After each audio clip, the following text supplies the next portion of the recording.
ഇറങ്ങുന്നതാണ് നമ്മുടെ ആരോഗ്യത്തിന് നല്ലത്. പിന്നെ നമ്മുടെ പ്രേരം പിടിച്ച് കഷ്ണം കഷ്ണമാക്കിയിട്ട് ബാക്കി കാര്യങ്ങളുണ്ട്. ഇത് പെട്ടെന്ന് നമുക്ക് അങ്ങോട്ടേക്ക് ഓടാം.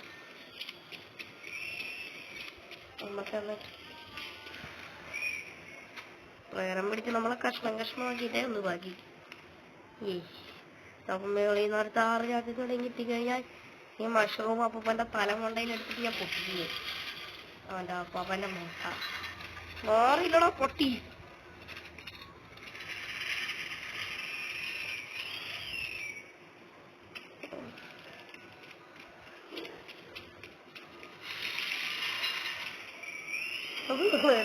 കിറക്കിയതവൻ ജഗത്ത് അവനായിട്ട് ഓട്ടിപ്പിക്കുമായിരിക്കും.